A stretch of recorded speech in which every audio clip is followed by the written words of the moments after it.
Welcome to Continent Pulse, where the stories they tried to bury, we dig up and set on fire. Today, we take you behind the altar into a war no one saw coming. This is the final chapter in our viral documentary on Dr. Paul Enenche, not the fire you see on stage, but the furnace behind it. What happens when the fire you carry starts burning you from the inside? When the weight of a global ministry rests on human shoulders and the battle is no longer outside, but within. This is the part they never tell you. The sermons don't mention it. The testimonies don't show it. And the crowds? They never stay to see it. But behind every miracle is a man who bleeds, who breaks, who fights wars not just against demons, but doubt, depression, betrayal, and the crushing fear of failure. This is part 3, the final part. And if you think you've heard the whole story, think again. Because what almost brought the entire Dunamis movement to its knees wasn't scandal. It wasn't politics. It was the silence of God. The silence that almost broke the prophet of fire. Get ready to uncover the secrets the headlines skipped and the battle that nearly ended everything. Stay locked in because this isn't just a documentary, it's spiritual warfare in motion. The year was 2020. The world was in chaos. COVID-19 had silenced cities, shut down borders, and turned churches into ghost towns. The Glory Dome, once filled with thunderous worship, was suddenly quiet. The seats were empty, the altar cold, and the fire that once roared every Sunday flickered. For Paul Enenche, this wasn't just a global crisis. It was a personal furnace. He had spent years building a spiritual fortress, a headquarters of heaven on earth. But now, with lockdowns, fear, and uncertainty creeping into every home, something unexpected happened. God went quiet. The man who once heard divine instruction like clockwork suddenly found himself in what he would later call the tunnel. No voice, no revelation, just questions. Questions that echoed through his prayer room like thunder with no rain. Lord, where are you? The same man who declared healing over multitudes was now interceding for members gasping for breath on hospital beds. The same man who prophesied national revival now stood face to face with a pandemic that looked more like judgment than breakthrough. And the hardest part? The attacks didn't come from outside. They came from within. You see, the higher the calling, the deeper the betrayal. And when Dunamis reached its spiritual peak, the cracks began to show. Some close associates, trained by Enenche himself, began to question decisions. Rumors of pride, accusations of control, quiet meetings behind closed doors. People he trusted started walking away. And not just walking away, but trying to replicate Dunamis without the fire. Churches split. Sons rebelled. Alliances fractured. And Paul, the lion on stage, was forced to become a shepherd again. Not to the crowd, but to his own bruised heart. In private, he wept. He fasted. He asked God if he had failed. He considered stepping down, not because of scandal, but because of sheer exhaustion. Imagine carrying a global ministry, a praying family, a media network, and a prophetic voice, while bleeding in silence. But that's the part people never see. Because on Sunday, he still roared. One night, during an all-night vigil in 2021, something strange happened. The worship team was leading. The crowd was pressing in. The usual prophetic flow began. But midway through his ministration, Paul Enenche stopped. His face shifted. His eyes teared up. He walked to the edge of the altar, dropped the mic, and fell to his knees.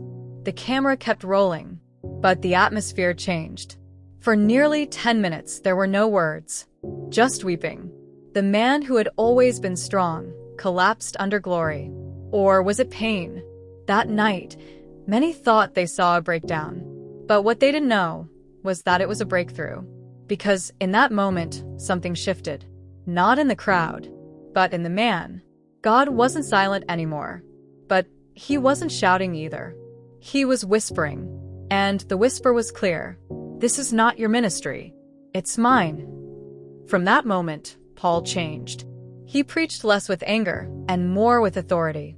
He no longer chased crowds. He chased purity. His sermons became surgical, cutting deep into spiritual apathy.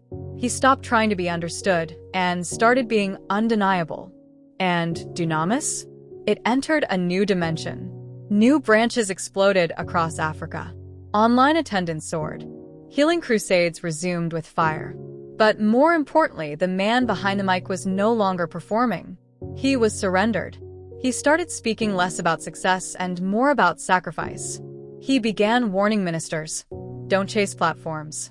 Chase the secret place."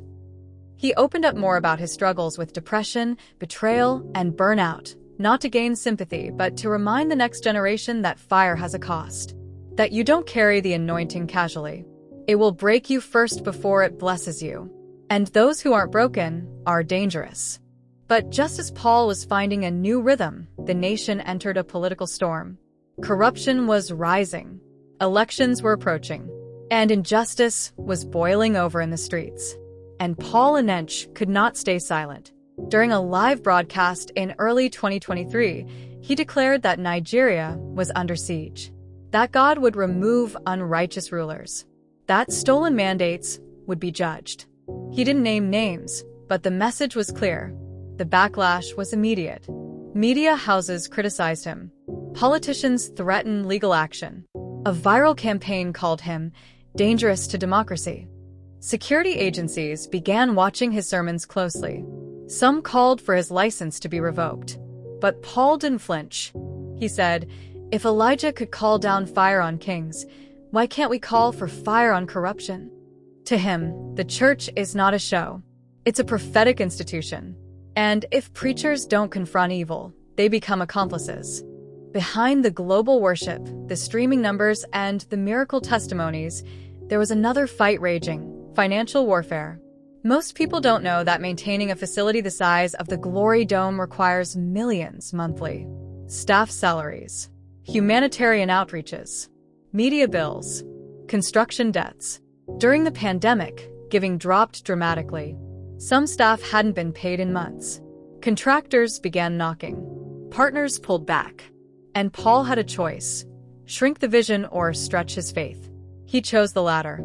He refused to beg, refused to manipulate, refused to commercialize the anointing.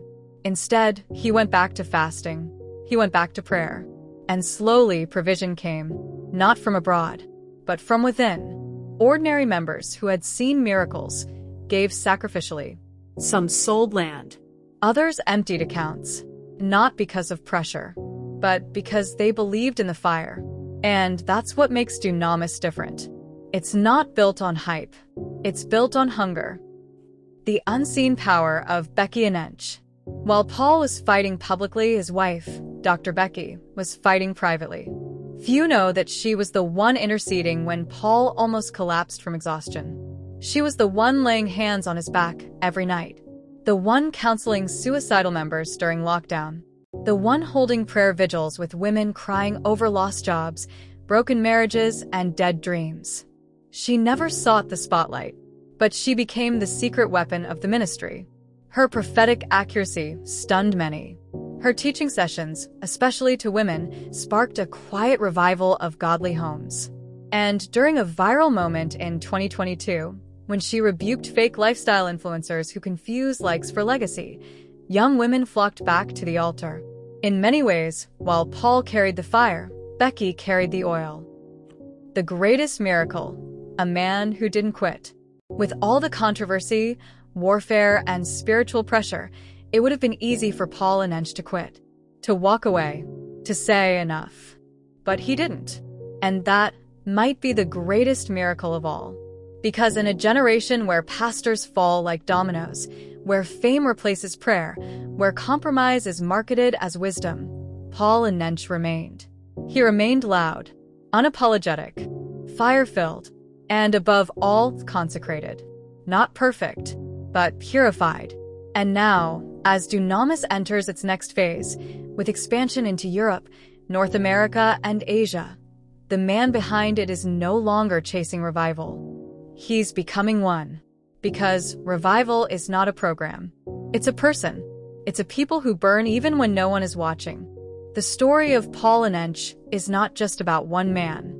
It's about a generation that must decide. Will we settle for entertainment or press into encounter? Will we chase applause or die for anointing? Will we build brands or build altars? Because the real enemy today is not Satan. It's spiritual apathy. And Paul Enenche didn't come to give us goosebumps.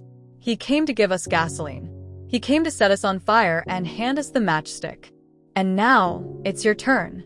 So what will you do with the fire? Will you let it die out in distraction? Or will you carry it into your generation? Because the real story is no longer about Paul Enenche. It's about you. This is the final part of the documentary. But your story is just beginning. If this series lit something in you, don't let it go out. Subscribe now, hit the bell. Share this with someone who needs to wake up. Because there's a rising breed of young Africans, uncompromising, unapologetic, unstoppable, who are about to take the mantle. And maybe, just maybe, you're one of them. Continent Pulse. Telling the stories they tried to bury. See you in the next fire.